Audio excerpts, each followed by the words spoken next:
Ever since 2007 began, we've made a tradition of talking to candidates running for major office in Maine. The June primary right around the corner, and our guest tonight is Robert Wessels. He is running for the Republican nomination in Maine's race for governor. So good to see you. Thanks for being here. Good to see you. Thank you for having me. So you call yourself a lifelong Republican, a political outsider. You don't have any political experience. There are going to be 6 other candidates in the Republican primary to choose from. Yes. What qualifications do you have that make you feel you are best suited to be Maine's next governor?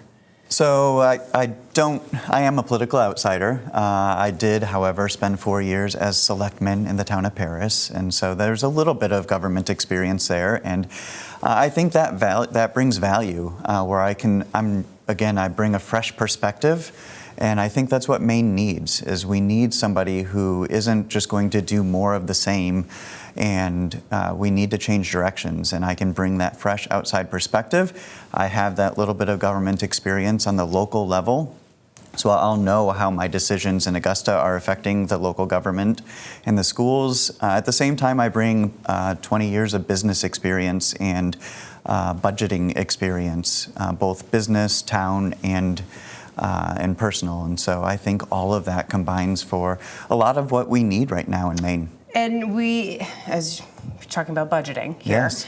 If you've been to the grocery store, filled up your tank lately, exactly. Cost of living is definitely on the rise again. So how would you help the average household in Maine bring down the cost of living and keep it there? Yeah, and so a lot of that has to do with policies coming out of Augusta. One great example that I hear about all the time is the cost of energy.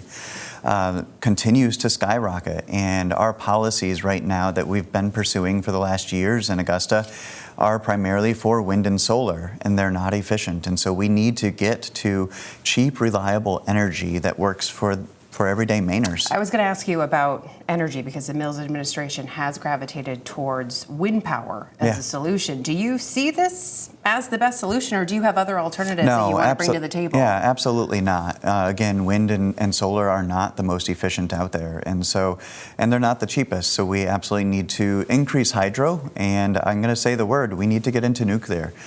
Specifically, I like small modular reactors. It's the same technology that we've been using for decades in our Navy submarines, and they're now starting to be brought onto land, and it's a great option.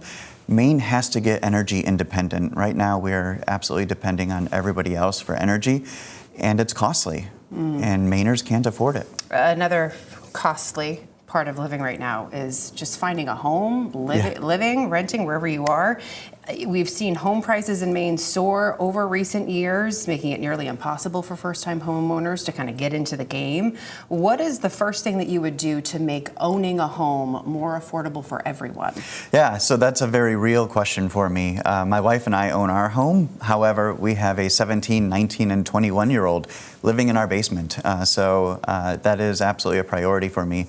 We need to get them out of the basement. And so home prices and rentals are, again, dramatically affected by the decisions coming out of Augusta, where we are creating regulations. We are holding construction companies back and losing people from the trades. And so we need to increase the number of people in the trades, but we also have to look at what are our regulations doing. I've talked to so many construction people around the state in the last 2.5 years while I've been campaigning, and just constantly hearing about these regulations that are holding them back. One I just talked to a few weeks ago was saying he's working on a project, and the fees from the town and the state have been $40,000.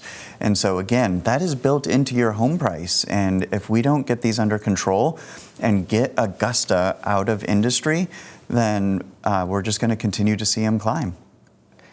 Just this month, the first U.S. Circuit Court of Appeals upheld Maine's 2024 law requiring a 3-day waiting period after a federal background check to obtain a gun as constitutional.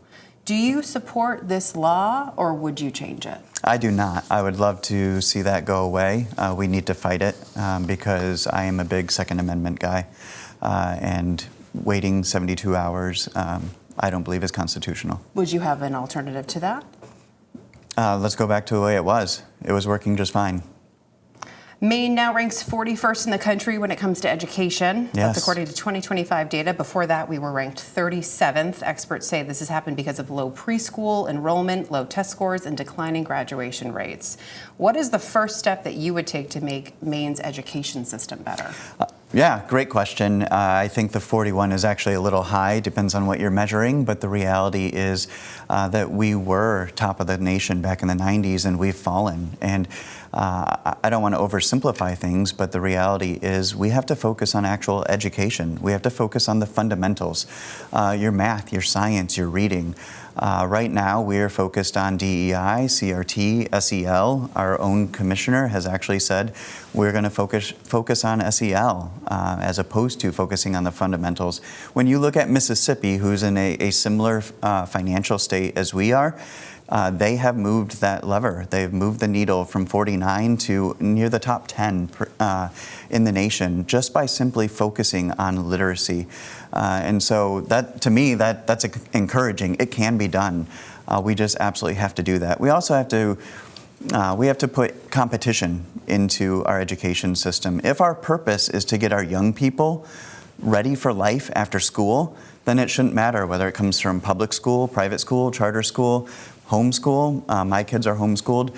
The reality is we have to look at that purpose, and school choice is a great way to do that. And I would do school choice with tax credits, not vouchers. All right, last question, in about 30 seconds, so quick answer. We know politics is polarizing. Are you willing to compromise, and can you work with Democrats? I'm absolutely willing to listen. I did that for 4 years as a select board. I know that's nonpartisan. However, there were definitely people who had very opposing views, and I find that most Mainers, legislators, they want to be heard, as does everybody else. We'll leave it at that. Robert Wessels, thank you again. Thank you so much for the time. being here. Again, Wessels is running for the Republican nomination in Maine's race for governor. You can learn more about his campaign on our website and app. Stay with us. 207 is back right after this.